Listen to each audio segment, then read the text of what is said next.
गिबियावनो बड'लेण्ड बुब्लि रादाबनिसिम आङो सिगांग्रो साबायखर बावबाय।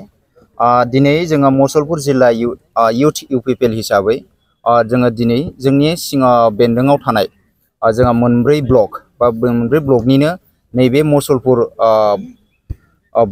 ब्लकनि आन्दाराव दिनै जोङो फुटबल जि मेटेरियल्स बे राननाय बे हाबाफारियाव जोङो जिल्ला हिसाबै बाहागो लादों। बिथांमोननि सिङाव जोङो दा 48 जेखिनि क्लाबफोर बे क्लाबफोरनो जोङो दिनै स्पर्ट्स मेटेरियलखौ हरनाय जादों। दिनै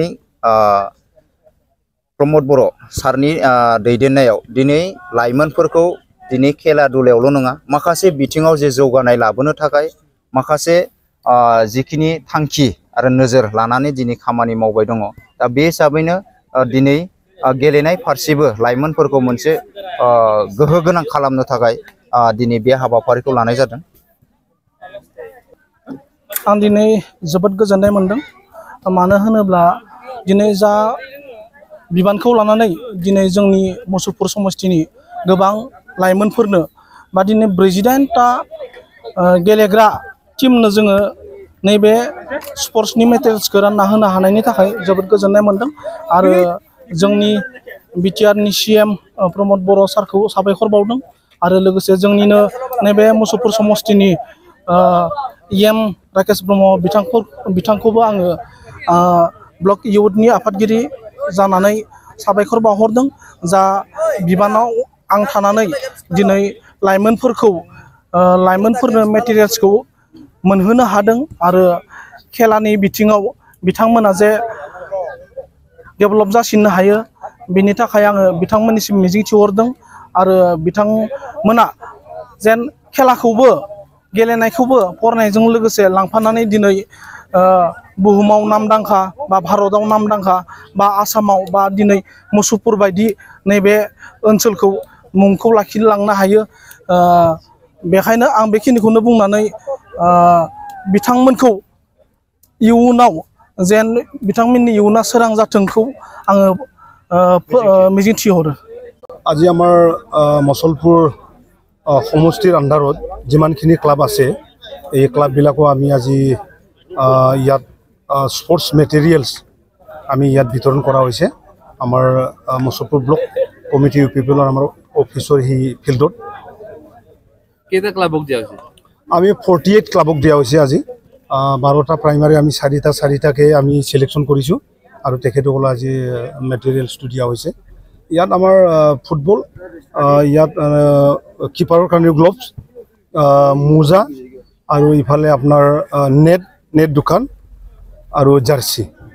আমাৰ প্ৰমোদ বড়ো যি আমাৰ চৰকাৰ, যি ইউপিপিএলৰ চৰকাৰ, এইটো আজি আচলতে আমাৰ সব সাইডেদি যাতে ডেভেলপমেণ্টটো হয় এইটোৰ কাৰণে আজি স্পৰ্টছ সাইড, এই স্পৰ্টছ সাইডকো আজি আমাৰ CM ডাঙৰীয়াই এইটো মানে মনোযোগ দিছে।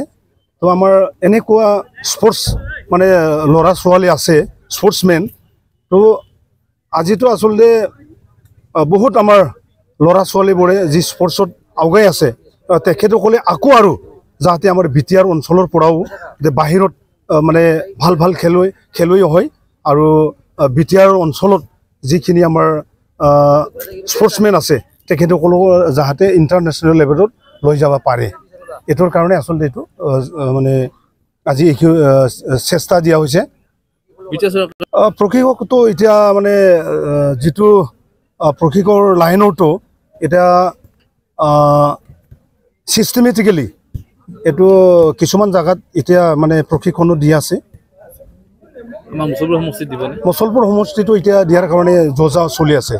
ইয়াত নট অনলি চৰকাৰ, আমিতো আমাৰ যিহেতু ইউথ গ্ৰুপ আছে, আমাৰ ডিষ্ট্ৰিক্ট ইউথ আৰু ব্লক ইউথ, তেখেতসকলে এতিয়া বহুত ঠাইত প্ৰশিক্ষণৰ কাৰণে যোজা চলি আছে। ফুটবলটো এতিয়া নট অনলি ফুটবল, এতিয়াতো আমাৰ মানে বিটিআৰ অঞ্চলৰ পৰা যিমানখিনি মানে বক্সিঙে হওক না, যিমানখিনি আমাৰ খেলা আছে সব খেলাকো আচলতে একেলগে নিয়াৰ কাৰণে চেষ্টা চলাই আছে। আমাৰ মানে বিটিআৰ চৰকাৰখনে যিমান বছৰ চলি থাকিব মানে আমাৰ স্পৰ্টছমেনবিলাকো ইমানে লৈ যোৱাৰ কাৰণে এইটো চেষ্টা। मोनसे फोसावथाय बाक्सा जिल्लानि बरमायाव थानाय आसाम स्किल डेभेलपमेन्ट मिशन सेन्टारा नोंथांमोननि थाखाय मोनसे गोजोनथाव खौरां लाना फैदों। बे समाव बरमायाव थानाय आसाम स्किल डेभेलपमेन्ट मिशन सेन्टारनि फ्रि स्किल ट्रेनिंनि रेजिस्ट्रेशन खालामनाय हाबाफारिया सोलिगासिनो दं। बेनिखायनो आसाम स्किल डेभेलपमेन्ट मिशननि फ्रि स्किल ट्रेनिंखौ लानो गोसो जानाय सुबुंफ्रा गोबाव सम खालामालासे गावनि मुंखौ थाबैनो रेजिस्ट्रेशन खालामनो हागोन।